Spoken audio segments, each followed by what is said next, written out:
जो आइए इस पर सॉल्व करते हैं। जो हमसे ये बोल रहा है कि हाइड्रोजन की द्वितीय बोर कक्षा की ऊर्जा हमारे पास ने दी है, तो हीलियम के द्वितीय बोर कक्षा की ऊर्जा क्या हो जाएगी। ऊर्जा की बात हो रही तो एनर्जी का फॉर्मूला आपके पास बच्चों हमारे पास वही मैं डायरेक्टिव प्रोपोर्शन वाला बता रहा हूँ बच्चों, -13.6 जो आपके पास होता है, तो वो directive proportion to Z square by n square होगा।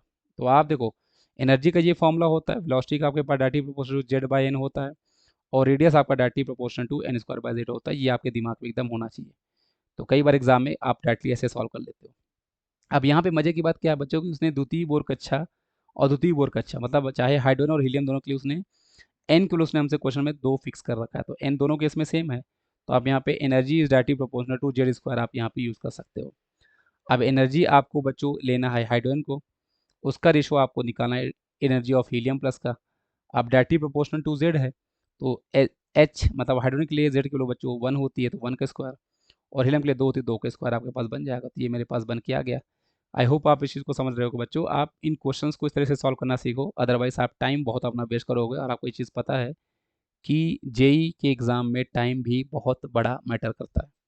अब यहाँ पे एच जो एनर्जी ऑफ हाइड्रोजन थी वो आपके पास -3.41 थी, उसमें मल्टीप्लाई बाय 4 कर दोगे तो एनर्जी ऑफ आपके पास बच्चों हीलियम प्लस आपके पास निकल के आ जाएगा। तो ये मल्टीप्लाई करने से आपके पास आंसर -13.64 निकल के आएगा,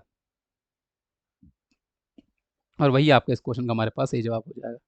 आई होप आपको ये चीज़ समझ में आएगी बच्चों। इस क्वेश्चन का हमारे पास सही जवाब आपका बी जो है वो आपके पास हो जाने वाला है। Thank you.